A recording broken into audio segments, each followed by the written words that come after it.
My new online course is out. It's called Deeper Worship Lyrics, and it's designed specifically for the worship songwriter. To celebrate the launch, we're going through my 10 commandments of worship songwriting. Even if you never bought my course, but just followed these 10 commandments, I guarantee you your song would have more punch, more power, and communicate more deeply with your audience. So let's take a look at commandment number 8.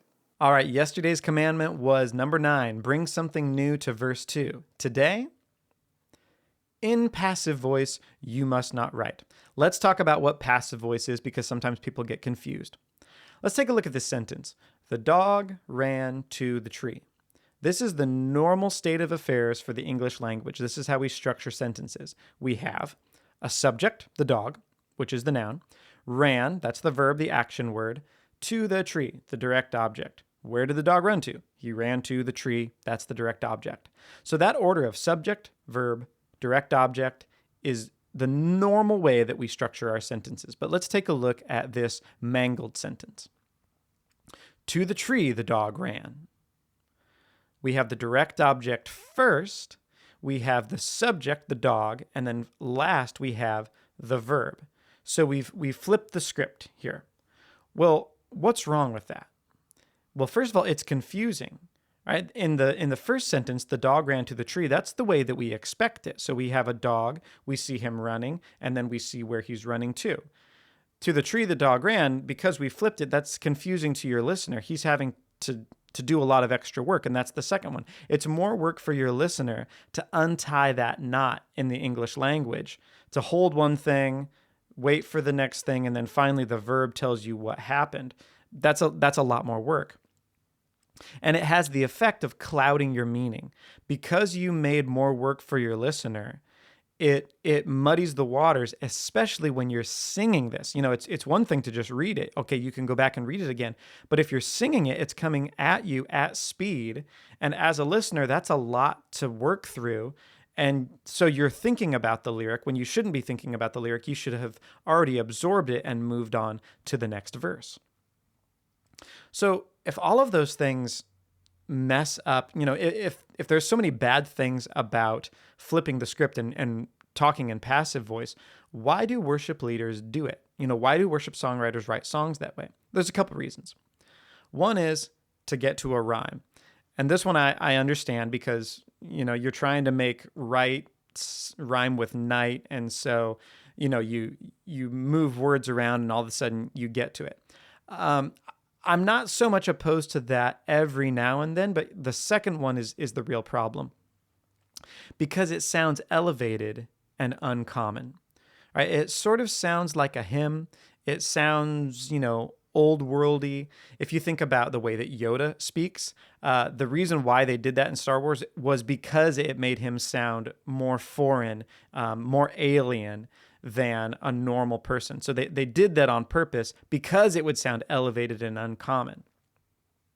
Well, the drawback for you as a songwriter for doing a worship song that way is this.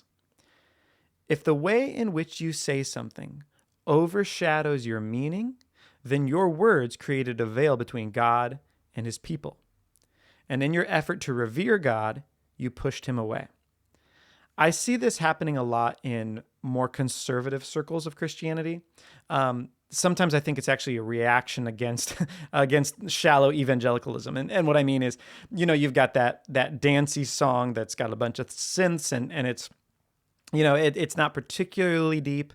And so then in other Christian communities, they'll say, well, we were not going to do that. We're absolutely not going to do that. How can we make it sound important and solid? Okay, let's make it sound old. Let's go back to the way they did it with the hymns, and we'll just write new hymns that sound old. And so they use this as a device, right? They'll use passive voice, I am saved by your love, that kind of thing, where you're flipping the script on English and you're necessarily making it more difficult, but it also has the effect of making it sound more elevated. Well, again, the problem is that then you've just made the style the thing, right? You've made the style, oh, we're doing a new hymn, but it's, you know, we're making it sound old. Now you're expecting that to be the thing that carries the day rather than the meaning of your words.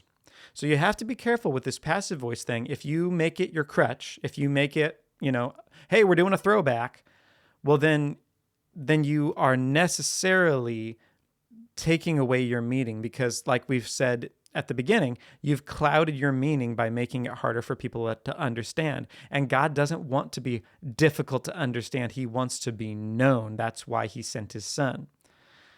My final thing I'll say is, if you need another example, which of these sentences is more powerful? You are loved by me, or I love you. Right?